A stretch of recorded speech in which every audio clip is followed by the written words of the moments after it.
If you are watching this video, I want to believe that you're already aware of the issue currently going on with Denilson and Denilson Igwe.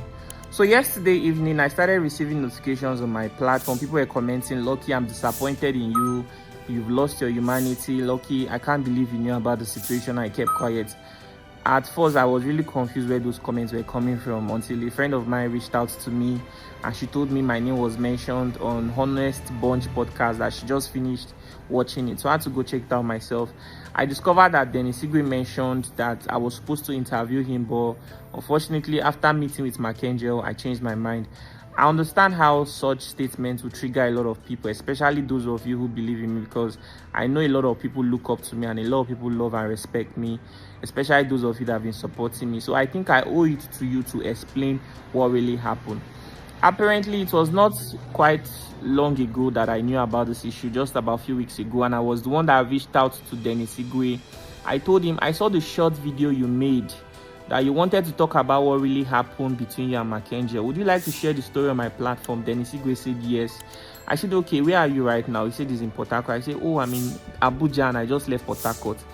How are we going to meet? Although I have a flight that I already booked to Enugu State, because there was this Nollywood actress that period that was in the hospital, and the family were reaching out to me that they really need help. They need to raise money for her hospital bills. But unfortunately, the day before my flight, I think she passed away. Anyways, I was still going to go to Enugu, and I knew I was going to see Denilson Igwe. Surprisingly, coincidentally, I don't know how it happened though, but Denilson came to Abuja, and then I reached out to him. I told him that I'm going to be interviewing Denilson Igwe, that he has something to say about what really happened between the both of you. Would you like to share your own side of the story? Then Denilson explained to me that this is not the first time that Dennis have attempted to make an interview about what happened between the both of them. That at some point the case even went to the police station. He explained a lot of things to me anyway. So I then reached out to Dennis again. I told him that, oh, I was with Marco and this is all Mark had to say.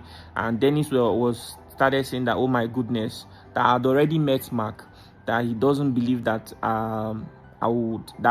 that he's very sure that his story will not be told again. I say, why is he making such statements? That, I mean, if you come to somebody's platform to make, a claim, do you understand me? In as much as people love to hear this story, this is somebody, you're talking about somebody else's life. It is important that somehow they are aware of what you want to say. Nobody is saying you cannot share your story, but there's what they call defamation or something like that. I told him that, bro, I am still interested to interview you, but I've listened to both parties. Is it possible that we see how we can have a meeting together? I mean, the both of you, instead of you telling me your own side of the story, Denilson telling me his own side of the story. As at this point, I'd already flown to I don't know if my English is correct, to Enugu. I had invited all the people I was going to tell their story, Emmanuel Day and other people. I'd already even asked my PA. I flew down with my PA to book a hotel reservation for Denilson Igwe. Dennis said he didn't have transport. I sent him money. So he was even on his way and he was even very happy. Then I called Denilson. I told him that, is it possible for him to be present, because I would like him to be part of this conversation. He said he couldn't get any flights to Enugu, that he's on his way to Port Harcourt. Then I told him that, please let us see how we can have a meeting about this instead of just rushing to social media to talk about it. He said he wasn't interested. I should continue with whatever it is I want to do with Dennis. I told him that it is, and then I called Dennis. I said, Dennis, this is what Mark is saying. You within yourself, do you have interest to settle with Mark? Let's see if this issue can be handled behind the scene. Dennis told me he doesn't mind. He's willing to settle. I called Mark. It took me 3 hours on the phone to convince Mark. Mark finally agreed that the meeting was going to be in Port Harcourt. I didn't even know at this point. I was even fooling myself, So I was already done with all my shoots. At this point, I was supposed to go back. I don't want to talk about the expenditures I had to make. I had to travel down to Port Harcourt. When we got to Port Harcourt, Even took me time to see the both person. These are people that I'm trying to even still see if I could help them. I'm just innocent in the whole thing anyway. So we agreed we are going to have a meeting in the night, and yes, because according to Mackenzie, he said he had some visitors. He was having a very busy time. Although he said we are going to have the interview in his house. Later he said his house is really, really far. That is not in the center of Port Harcourt, in the town. So let's find somewhere else to meet, maybe my hotel. I said no problem. I told Dennis anything. Dennis came around. Then Mackenzie later came. But that day we had that meeting was like a Friday night. So there was a club in the hotel I lodged, and it was really, really loud. So we couldn't have a meeting there. Then Mackenzie said, let's drive somewhere. So we drove to a quiet place to have the meeting. Denilson Igwe came with his sister and his manager, while Mackenzie came with another content creator. I've forgotten the guy name though, but he's a comedian as well. Then me, I came with my PA. We all sat down together. Then I was one that started the conversation. I thanked everybody for coming. Then I told them that, okay, I was the one that reached out to Dennis. Dennis said he had a lot of things to say about him, that you, Mark Angel, you cheated him. Okay, I said it in their presence. If anything I'm saying here is a lie, Dennis is alive, he can make a video to counter what I'm saying. Then I said, okay, let us address all these issues. Okay, so Dennis, can you tell Mackenzie what you told me? Dennis said the same thing. In fact, most of the things he said in that podcast, he said them. Then I told Mackenzie, I said I could interview this guy and it will draw sympathy on all of those things. But at the end of the day, the reason for the interview is that he needs to be compensated.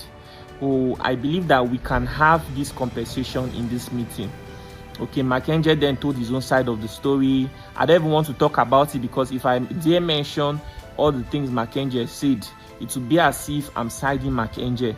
Okay, so I hope that maybe Mackenzie also come out to say his own side of the story, and maybe people that are bigger than me would see how they can settle this issue, because me, I tried my best in my own capacity. I wish I had recorded what happened that night. So it was a very long conversation that the meeting was for like almost 3 to 4 hours. Then what happened again?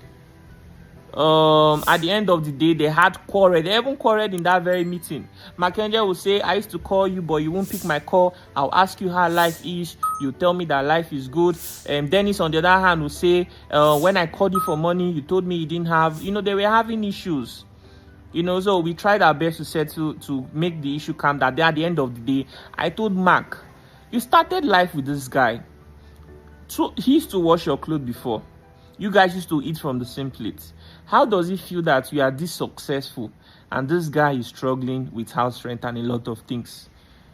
You understand me? Then Mackenzie told me that it's not his fault, that he cannot carry everybody along, that even though he owns that, he had a lot of work to do. Like he said a lot of things that that is not the way most people think, that he had so much work to do to get to where he is. There's a way he explained it, that he has tried his best.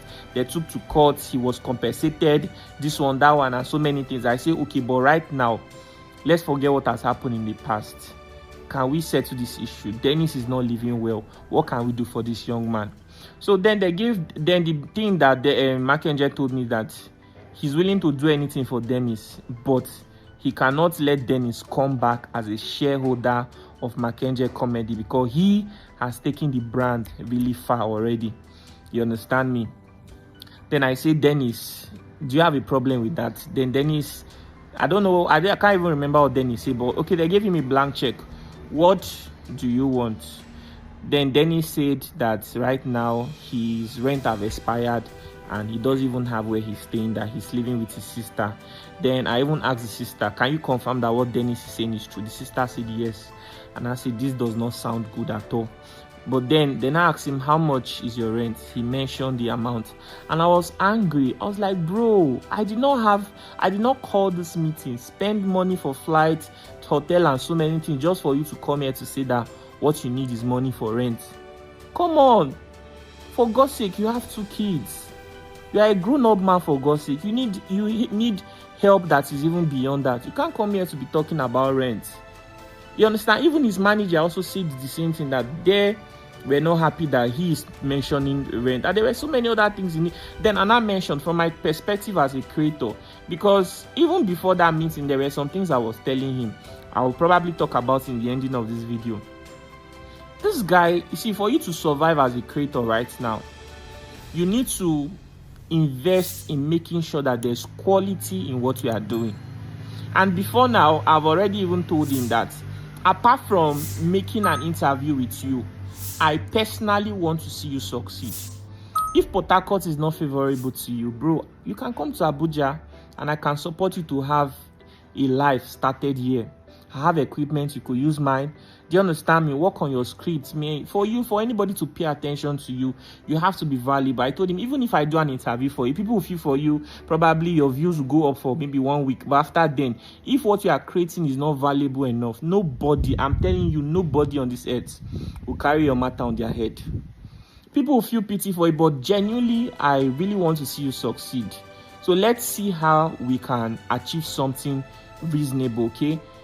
Then I mentioned to Mark, I said this guy needs equipment for his stuff. I don't know a lot of things, but from my perspective, he needs equipment for his filming. I was just saying it from my own thoughts. Maybe somebody else would have said something else. I didn't want to mention that maybe he needs also amount of money. I just say he needs quality equipment. Then Mark said he has given him equipment, the equipment he gave to Dennis, blah blah blah. I don't want to say so many things, because if I say it will look as if maybe I'm not siding, I'm just seeing the truth of what really happened. I wish Nedu can still convince Mackenzie to come back to that podcast. Let the both of them stay there and have this conversation, because even in all of this, my happiness is to see Denny succeeding. That is my happiness.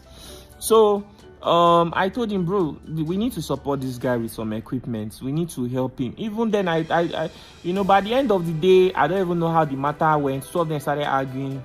At some point, I looked like a fool there, and I told them that in fact I'm done talking. Then they ended the conversation with Mark saying that he was going to assist him with his rent, and for the equipment he was going to assist him, but not now, that things are difficult at the moment, that he probably assist him later. And then we did prayers and we left. And then Dennis messaged me and said thank you very much, and that was it. Dennis never told me if Mackenzie ever sent him any money or anything like that. I mean, I tried to get a flight in Port Harcourt. There was no flight for like 1 week. I had to travel down to Uyo to fly back to Abuja. So it's so painful that in all my efforts, the way people are seeing it now is that I did all this because I'm trying to get favor from Mackenzie, and it's really, really painful because God sees my intention. So I think I also remember calling Dennis to ask him, bro, how is life? How are you doing? What are you working on? How has things been? Do you understand me? I have staffs, I could extend some of the services that they offer to me to you as well. We could make some videos together. I could show my face just to help you increase your views. Why is your page not monetized? The manager managing Mackenzie is also my manager. He's managing almost all the artists in Nigeria. His name is Apollo. You understand me? I could speak to him. Apollo is a very nice person. Why don't you get your page monetized? Something like that. Me, I was even more focused on, even though you want, and I still told him after that meeting, even if you want to still share your story, I will still be interested to share it if you are not satisfied. I told him this thing. But beyond that, I want to see how we could help you. Why is your this thing? You should be making money from YouTube, from Facebook. You already have 250,000 subscribers. What can we do to get that views coming again? So that you bounce back. Maybe you need to change your teammates. Maybe you need to recruit new actors and actresses, people that will be able to fit into the new vision. Maybe you need new scripts. We talked about all these things. So it's quite unfortunate that in that podcast he just mentioned that after I met Mackenzie, I changed my mind. So I want to also apologize because from my perspective, I was just trying to be human. There are many times that somebody will come to me with stories. Like just 2 weeks ago, there was this girl who traveled to Libya. She was 20 years old and she went into prostitution, and then she came back with HIV and came back pregnant. I was supposed to interview her, and But then I asked her, is your family aware of the situation? She said no. I told her, I said, even if you cover your face and change your voice, your family recognize you, and this is not the best way your family should be hearing this news. I told her I wouldn't tell her story anymore. Those are people that I told directly that I'm not telling your story, and I gave them good reason. There's another one that came one time and said her dad molested her and raped her, and so many things. I saw how emotional she was, and I told her that I will not film you until you go for therapy. Do you understand me? I could assist you with it. I didn't want to look like I'm taking advantage of her emotion. There's another story too. Somebody brought a mother abandoned her children for Europe, and then the sister, one of her children, the girl, the elderly sister, traveled to either Bayelsa or Lagos. I don't know that it's prostitution she went there to do, and the young little boy was just there all alone. I said, okay, if I film this guy's story, people will feel pity and everything, but what it boils down to is that he needs help. I think I can help this guy. I told them, put them in school. Let's look for one person in Port Harcourt that can accommodate this guy. I'll be sending 60,000 naira every month for his upkeep. And that is it. We never had to film. I can go on and on to tell you stories that have come to me. I'm telling you, even governors, some of their family members reach out to me that they want to say this. Mercy Johnson. I like, if I begin to call names of people that family members have reached out that they wanted to do this, I think my mistake now is that I need to start telling every story that comes my way. Because if I try to say, okay, let me put, like, I don't know, even no matter I try to explain myself, there are people who will never see my point of view. So I'm sorry that I did not, from the way I approached it, I thought it was the best way. Even Dennis himself did not see what I tried to do for him. And if I calculated the expenses I made specifically for that trip alone, not even calculating Enugu's own, just the trip to Port Harcourt and everything I spent was almost about ₦1 million. So it's painful that at the end of the day, people said I only did that because I was trying to protect my interest with Mackenzie. For God's sake, even if Mackenzie is somebody to be respected, he's a comedian. I'm not a comedian. Do you know the kinds of people I talk to every day? You won't even believe the numbers of celebrities that reach out to me. I'm even talking of international creators. Well, some of you haven't seen me in real life, so I really don't know how you judge my standard or anything, but I am sorry if in all this explanation, some of you feel that what I did was wrong. I apologize. It is the lessons we learn that will make us to become better people, and that will make the job that I do to become better. I've learned my lesson, and I know what to do henceforth whenever somebody reaches out to me for story, because most times even the people you are trying to help don't even know that you are trying to help them. Maybe I should have just filmed him and that was it. Probably, I don't really know. So I am really sorry. I'm caught up in the middle of all this. I tried my best to see how I could settle it. This is not the first time people are reaching out to me with stories, and I'll see if I can settle it without it coming to the media. I always tell people something. Some people think I don't help people with money. You have no idea how much I spend. The reason I'm not so successful is because I'm trying my best to be there for a lot of people, and the way it is right now, it is not favoring me. You have absolutely no idea. If we are able to resolve an issue, what is the point of bringing it to social media? So I think this is my mistake. I apologize. If you go back to how I started my journey, I made a lot of mistakes, and the people who love me will always tell me, Lucky, don't do it this way, do it this way. I have listened to you, and I've been able to grow, evolve, and become something, a force for good. So I'll always continue to take your feedback seriously, and I'll continue to learn from it. Okay, I appreciate all of you, and I apologize if my judgment was wrong.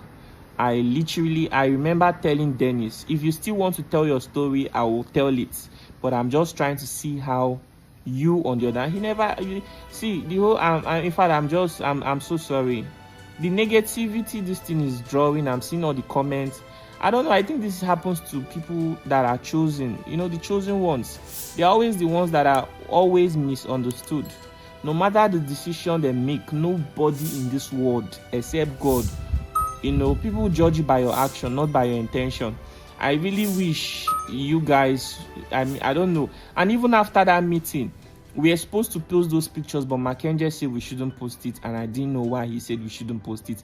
He was like, we should wait until Dennis have gotten those equipments and everything, you know, blah blah blah. So that was it. So I never knew that maybe he was going to Honest Bunch podcast, or he was not even satisfied. I seriously did not know. In all of this, I was the one who, I don't know, I think I've learned my lessons, and I'm really sorry.